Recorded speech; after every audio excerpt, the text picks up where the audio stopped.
സിപിഐഎമ്മിന്റെ നേതൃത്വത്തിൽ കുന്നുകര പഞ്ചായത്തിലേക്ക് മാർച്ച് നടത്തി.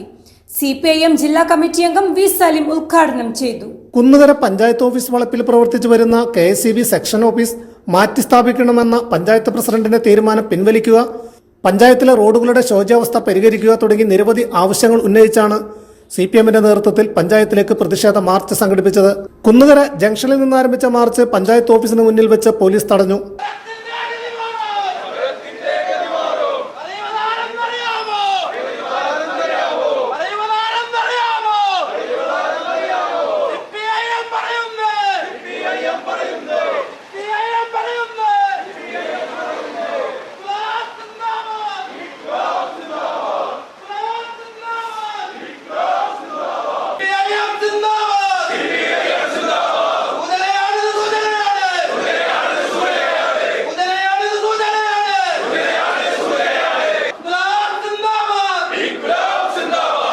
തുടർന്ന് നടന്ന ധർണ സിപിഎം ജില്ലാ കമ്മിറ്റി അംഗം വി സലീം ഉദ്ഘാടനം ചെയ്തു.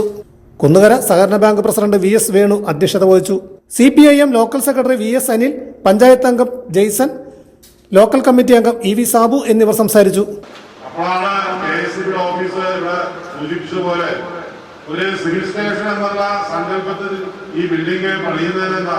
സിവിൽ സ്റ്റേഷൻ എന്ന് വെച്ചാൽ എല്ലാ സർക്കാർ സംവിധാനങ്ങളെയും ഒരു കൂരയ്ക്ക് കീഴിൽ കൊണ്ടുവന്ന് ജനങ്ങൾക്ക് അതിന് സൗകര്യം ഉണ്ടാക്കുക. ഇപ്പോ വില്ലേജിൽ നിന്ന് അപ്പുറത്തേക്ക് ഒരു പേപ്പർ പോകണം, അല്ലെങ്കിൽ കൃഷിഭവനിൽ നിന്ന് പഞ്ചായത്തിലേക്ക് ഒരു പേപ്പർ വരണം, അതിങ്ങനെ കിലോമീറ്ററോളം പോകണമായിരുന്നു. ഒന്ന് കമ്പ്യൂട്ടർ വഴി അടിച്ചാൽ മതി. എന്നാലും അവിടെ എവിടെയോ പോയി കാര്യങ്ങൾ അന്വേഷിക്കണമെന്നുണ്ടെങ്കിൽ ആ അന്വേഷണം നടത്തണമെന്നുണ്ടെങ്കിൽ തൊട്ടടുത്താവുമ്പോൾ എല്ലാ സൗകര്യവും. ആ സങ്കല്പത്തിലാണ് ഗവൺമെന്റ് തന്നെ മുൻകൈ എടുത്ത് ഇത്തരത്തിലുള്ള എല്ലാ സർക്കാർ സംവിധാനങ്ങളെയും പരമാവധി ഒരു കൂരയ്ക്ക് കീഴിലേക്ക് കൊണ്ടുവരുന്നതിന് വേണ്ടിയുള്ള സൗകര്യം ഒരുക്കി കൊടുക്കുന്നത്. അപ്പൊ ഇനിയും ഇവിടെ ഏതെങ്കിലും സർക്കാർ ഓഫീസ് മറ്റെവിടെയെങ്കിലും ഉണ്ടെങ്കിൽ അതുകൂടി ഇങ്ങോട്ട് കൊണ്ടുവരാനുള്ള മുൻകൈ എടുക്കേണ്ടത് പഞ്ചായത്താണ്. നമ്മളവിടെയൊക്കെ ചില പഞ്ചായത്തുകൾക്കും വരുന്നത് സർക്കാർ ഭൂമി വിട്ടുകൊടുത്ത് വില്ലേജ് ഓഫീസ് പഞ്ചായത്ത് ഓഫീസിൽ അടുത്ത് തന്നെ പണിയണം, അല്ലെങ്കിൽ KSEB ഓഫീസ് തൊട്ടടുത്തേക്ക് വരണം, കൃഷിഭവൻ പഞ്ചായത്തായിട്ട് ചേർന്ന് വേണം പോകാൻ. ഈ ആവശ്യം വെച്ച് പല പഞ്ചായത്തോടെ നിവേദനങ്ങളും അതുപോലെ പരാതികളുമായിട്ട് മന്ത്രി ഓഫീസുകൾ ഏതെങ്കിലും പണിയാണ്. ഇവിടുത്തെ അവസ്ഥ വന്ന ഓഫീസിനെ ആട്ടി ഓടിക്കാനുള്ള പണിയാണ്.